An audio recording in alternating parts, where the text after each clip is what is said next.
Hello friends, welcome to our channel. இன்றைக்கி நம்ம ஒரு சூப்பரான வேலையை பற்றின தகவல் தான் பார்க்க போகிறோம். அதாவது காப்பீட்டு நிறுவனம் இருக்குது பாருங்கள், மத்திய காப்பீட்டு நிறுவனம். அங்கேருந்து உங்களுக்கான வேலையை இப்போ அறிவிச்சிருக்காங்க.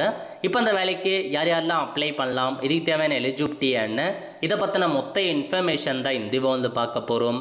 இந்த வீடியோ ஸ்கிப் பண்ணாமல் ஃபுல்லாக பாருங்கள். அது மட்டும் அல்ல, இந்த வீடியோ நிறைய பேருக்கு ஷேர் பண்ணுங்கள். ஓகே, அதாவது new India assurance company limited இருக்கு பாருங்கள், அங்கேருந்து அப்ரெண்டிஸ்ஷிப்கான வேலையை இப்போ அறிவிச்சிருக்காங்க. ஜாப் கிடையாது, அப்ரெண்டிஸ்ஷிப்ங்க.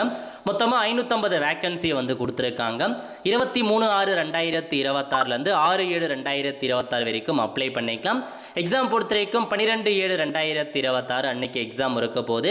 சேலரியை பொறுத்த வரைக்கும் 12,300 ரூபாய் ஸ்டைஃபண்டாக கொடுக்குறாங்க. ஒவ்வொரு ஸ்டேட் வைஸாக வேக்கன்சி அப்டேட் பண்ணியிருக்காங்க. தமிழ்நாட்டுக்கு மொத்தமாக 46 வேக்கன்சி கொடுத்துருக்காங்க. ரீஜனல் ஆஃபீஸை பொறுத்த வரைக்கும் தமிழ்நாடு எங்கெங்கெல்லாம் ரீஜனல் ஆஃபீஸ் இருக்குது அதெல்லாம் மென்ஷன் பண்ணியிருக்காங்க.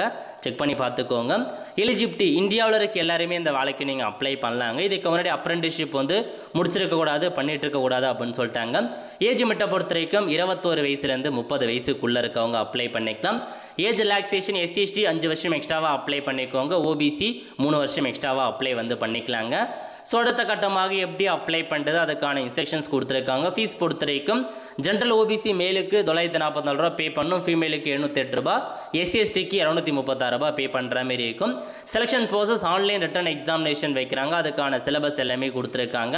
செக் பண்ணி பார்த்துட்டு அப்ளை பண்ணிக்கோங்க. அப்ரெண்டிஸ்ஷிப் தாங்க, தேவைப்படுறவங்க அப்ளை பண்ணிக்கோங்க. அப்ளை பண்ணுறதுக்கான லிங்க் எல்லாமே நான் டிஸ்கிரிப்ஷன் கொடுத்துட்றேன். ஸோ நிறைய பேருக்கு தெரியப்படுத்துங்க. அடுத்த ஒரு நல்ல சந்திப்போம். நன்றி, வணக்கம்.